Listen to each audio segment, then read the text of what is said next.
Bienvenue à vous dans cette nouvelle vidéo d'actualité auto, celle du 13 février 2026. Et aujourd'hui est un grand jour puisque Peugeot, Citroën, Opel ainsi que les autres marques du groupe Stellantis vont pouvoir profiter sur leurs modèles familiaux d'un nouveau bloc moteur diesel. On parlera des premiers modèles qui vont pouvoir en profiter et également de la première mauvaise surprise qui le concerne. On parlera de Renault pour deux actualités puisque le groupe a décidé de mettre fin à une partie des activités de Alpine et par la même occasion a annoncé et commencé la production de drones de guerre. On parlera également de ce qui s'est passé aux États-Unis avec Donald Trump qui a aboli une partie des régulations liées aux émissions des moteurs pour que les marques puissent entre autres refaire des gros moteurs thermiques. Et puis on parlera de l'industrie automobile française qui en quelques années à peine a perdu un tiers de ses effectifs, c'est colossal. Ce sont les sujets de l'F2 du jour, j'espère bien sûr qu'elle vous intéressera. Si c'est le cas, je compte sur vous pour le montrer en laissant un petit like, en vous abonnant, en boostant cette vidéo et en laissant un petit commentaire dans lequel vous donnerez votre avis sur l'actu du jour.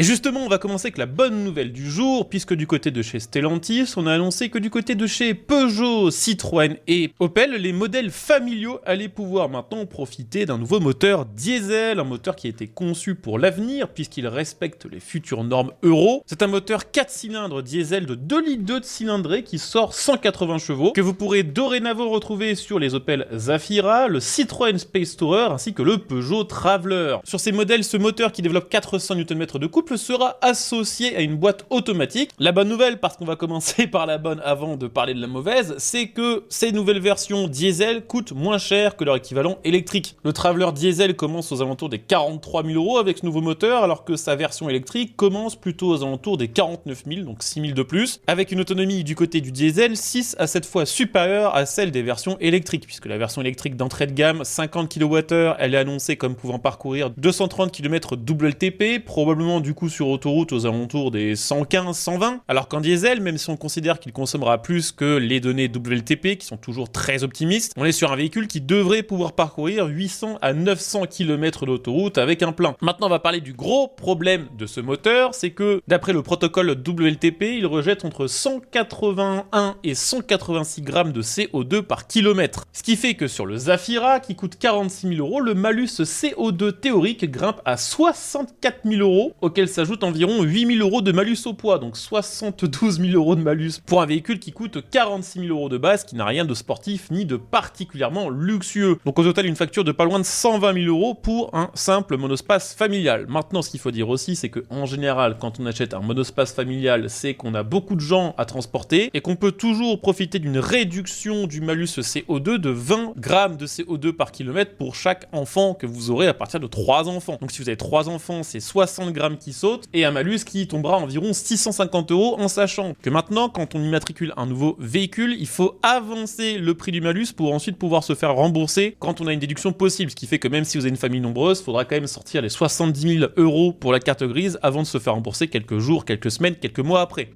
D'ailleurs, vu qu'on parle de malus et d'émissions de CO2, aux États-Unis, l'Agence américaine de protection de l'environnement, l'EPA, avait engagé un vaste recul des réglementations sur les émissions de CO2, notamment en ce qui concerne l'automobile, avec un dispositif qui a sauté, c'est le Start and Stop. C'est un dispositif qui est monté sur tout un tas de bagnoles depuis des années, qui a toujours été très controversé parce qu'en réalité, on ne fait absolument aucune économie de carburant. Et en plus de ça, ça a tendance à tuer prématurément les alternateurs, les démarreurs, les turbos. Jusqu'ici, jusqu'à février 2026, les marques pouvaient toucher de l'argent, des subventions, si elles utilisaient des technologies destinées à faire réduire la consommation d'essence, comme le fameux Start and Stop. Ces subventions ont été supprimées, les marques ne sont donc plus incitées à installer ce genre de fonction. Donc entre la suppression des crédits, le fait que ce système a toujours été controversé et qu'en plus l'installer sur une voiture coûte plus cher que de ne pas le mettre, il y a de fortes chances qu'on le voit disparaître. Mais ce qu'il faut bien comprendre dans cette histoire, c'est que le début, puisqu'elle prévoit dans les prochains mois d'annuler une décision qui datait de 2009 et qui classait le CO2 dans la liste des particules ou des éléments dangereux pour la santé publique. C'est en grande partie cette classification qui avait permis à l'époque d'imposer des standards plus stricts aux constructeurs automobiles. Alors ça veut pas dire que du jour au lendemain, toutes les marques pourront proposer aux États-Unis des énormes moteurs ultra polluants, puisqu'il y aura toujours des réglementations en ce qui concerne la pollution à respecter, surtout les gaz, toutes les particules qui, elles, seront toujours considérées comme étant nocives pour la santé. Par contre, ça veut dire que respecter des faibles seuils de CO2 ne sera plus vraiment un critère. On verra ce que ça donnera, hein, côté marché automobile. Peut-être que les grandes marques américaines vont revenir à des moteurs thermiques de plus grosse cylindrée, peut-être en se passant même de l'hybridation pour une partie d'entre eux, puisque dans bien des cas, l'hybridation est utilisée simplement pour rester en dessous de ces fameuses normes CO2. Et peut-être qu'on verra des marques européennes qui n'auront pas le choix de s'adapter aussi, notamment du côté des marques allemandes, pour qui le marché américain est toujours un très gros marché, tout ce qui est Mercedes, BMW, Porsche. Peut-être que ces marques seront obligées de réinvestir elles aussi dans le thermique pour pouvoir rivaliser avec les marques américaines locales, on verra. En tout cas, c'est un tournant majeur.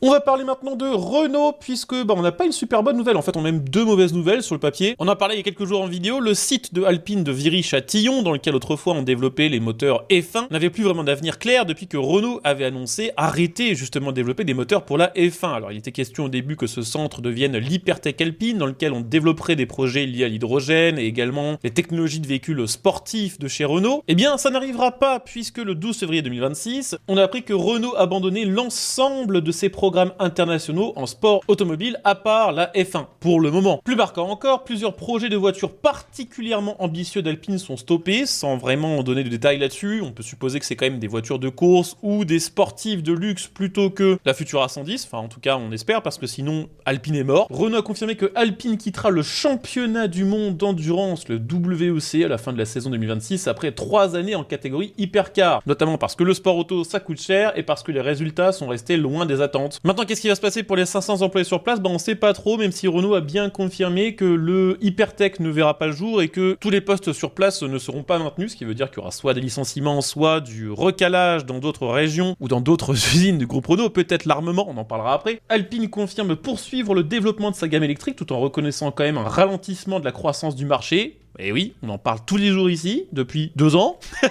Pas vraiment de surprise sur ce point-là. On apprend au passage que dans le nouveau rapport de Alpine n'est plus du tout mentionné la supercar hybride qui devait être entre autres développée à l'Hypertech, qui avait été pourtant présenté comme un projet phare destiné à rivaliser avec les grandes marques italiennes. Ferrari, Lamborghini, ça n'arrivera visiblement pas. Et on a appris d'ailleurs en même temps chez une autre marque du groupe Renault que Dacia était retiré du programme de rallye du Dakar, ainsi que du championnat du monde des rallyes, après pourtant avoir eu de très bons résultats. Donc le sport chez Renault, ça devient un peu anecdotique, il n'y a plus de Renault Sport, Alpine est en train de fondre comme neige au soleil. La bonne nouvelle ou pas, c'est que Renault a trouvé une nouvelle manière de faire de l'argent et de faire travailler son industrie, c'est officiel maintenant, c'est l'industrie de la défense, puisque Renault va fabriquer maintenant des drones militaires dans son usine du Mans en France, où elle compte atteindre d'ici 1 an un rythme de production de 600 drones par mois. Toujours à propos de l'industrie automobile française, sachez qu'une nouvelle étude de l'INSEE nous montre que les effectifs du secteur automobile en France ont chuté de plus de 30% entre 2010 et 2023. Le nombre d'emplois du secteur est passé de 425 000 à 280 000 sur cette période, donc il y a de moins en moins de gens en France qui bossent dans le secteur automobile. On pourrait croire que les marques françaises essayent d'inverser la tendance, mais pas du tout, puisqu'elles font partie des principaux moteurs de cette baisse, avec des effectifs qui ont reculé en moyenne de 35%, notamment en raison des stratégies de Renault et de Stellantis, qui ont développé, ou plutôt délocalisé leur production dans plusieurs pays de l'Europe de l'Est, ainsi qu'au Maroc et en Turquie. Du côté des fournisseurs, des équipementiers, carrossiers, fabricants de composants, c'est un peu pareil, avec une baisse d'environ 31% sur la même période. Malheureusement, d'après l'INSEE, les choses ne vont pas s'améliorer et sont même en train de s'accélérer, notamment parce que on voit depuis plusieurs mois les fermetures d'usines se multiplier dans des secteurs clés dont dépend l'automobile, comme par exemple la plasturgie, la métallurgie ou encore la fabrication du caoutchouc, et que la part de l'automobile dans l'emploi industriel français est tombée à 9,2% en 2023, contre 12% en 2010 et 15% en 2004. Alors ça risque de pas s'arranger du jour au lendemain, notamment parce qu'en plus on apprend que la formation dans les services de l'automobile est elle aussi en chute libre. Forcément, quand on entend tous les jours que la mécanique thermique c'est fini, que ça délocalise à tour de bras et que l'avenir c'est la voiture électrique made in China, on n'a pas forcément envie de prendre le risque de se spécialiser en mécanique automobile, et c'est aussi en train de créer un problème. Alors c'est pas qu'une question de manque d'envie de travailler dans le secteur, c'est aussi que l'État a décidé d'attribuer moins d'argent public à tout un tas d'organismes de formation liés plus ou moins à l'automobile. L'État est également en train de travailler sur la mise en place d'une TVA à 20% pour tout un tas de formations qui jusqu'ici ont été exonérées. Bref, il y a de moins en moins de gens qui peuvent se former à l'automobile et à ses métiers, ce qui fait que même si demain tout à coup les constructeurs français ou les constructeurs européens voulaient se remettre à fabriquer en Europe,